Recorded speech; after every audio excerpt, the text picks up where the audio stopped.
something's going to catch on, um, and take you somewhere. Kind of like where you are now. You've been taken to where you are now, I guess. There were a lot of. It's interesting you say that. There were a lot of things that happened to cause me to be in this situation that were not caused by me. A lot of things in my environment changed that led me to the conclusion that only one path was open. But um, I was much more reacting to my environment than attempting to control my environment. For example, I did not ever plan to start my own business. I um, I had a disagreement with the previous boss, and the result of the disagreement was the boss said, "I don't want to employ you anymore." And my response to that was, "Well, I think I can do better than you, so." So that doesn't bother me. Right. So that doesn't bother me at all. I'll just start my own company. So that was never my plan, right? So the place where my office is now, I had an office in a different place, and somebody opened a music studio next door. Um, can you imagine? Right. Can you imagine? Right? And that was like, well, I'm moving.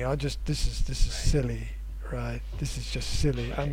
I'm moving. So I moved my office, and both of those things are examples of me reacting to the world and having a much better quality of life as a result of it. I then became in, I then learned how to run a business and become in charge of my own business. I moved to a more professional environment.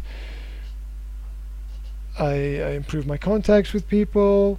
I learned a lot more. I learned faster, and that was not me ever planning to set out and do anything like that. I mean, how the hell did I get to the middle of Europe? I mean, from being brought up in the north of Scotland, that wasn't a yes. I'm going to live in the the lower mountainous region of Central Europe. I mean, no one in a small village surrounded by bears. Um, so, because you can't go out jogging at 5 o'clock in the morning because you'll be eaten, right? Um, Wow. yeah, exactly. So you have to wait until a bit later in the day. Oh wow. Um, so it was never really my plan to do anything like that. I just chose whatever road seemed to be the most natural choice at each crossroads I came to. So, in that sense, your definition is perfect. Um, d- Drifter has such a negative connotation attached to it. So there must be opportunist, shall we say, is perhaps a better word. Uh, so I think I'm a situational opportunist. We've just termed it. There we go. Okay. And this means that I don't have any greater target or goal except but to be the best that I can be each day when I wake up. There you go. And that's take that snippet right there, and that's you. That's you. That's what makes you happy. So when you Um, edit this, edit that one sentence, and yes, and so now I'm creating situational opportunism as a as, as a as a personal movement that defines my way of life and my lifestyle. That if something happens in my environment which makes me uncomfortable, I change. okay, I change the environment in order to right. improve my quality of life. So you thrive on that. You're successful at that. You have a lot of skills. If someone drop you off in an airplane in the middle of London, you you would be able to find your way home. That's your I'd skill. um yeah, or if somebody dropped me off in a plane in the middle of London, I'd be like, oh, a new environment.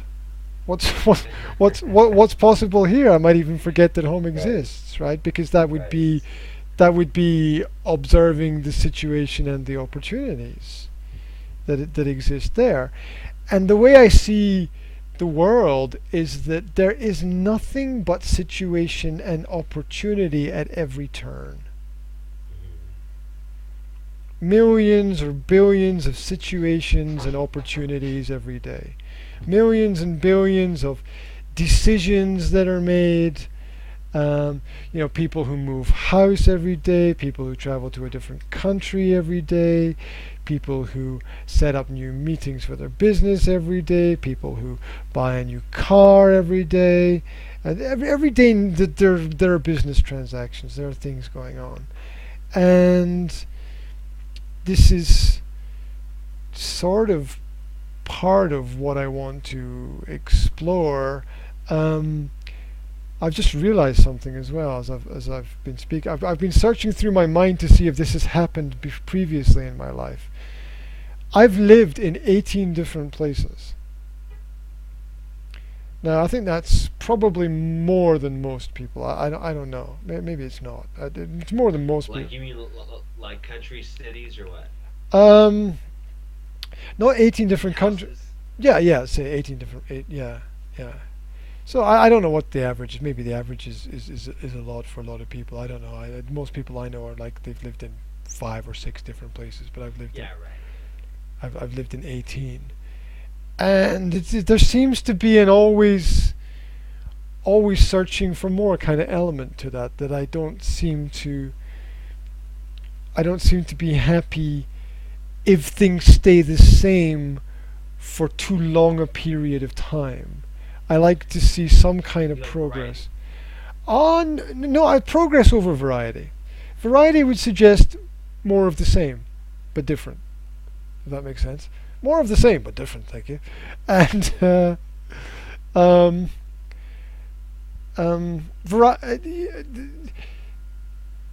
variety for me would be like different drinks in the same bar. It's kind of no.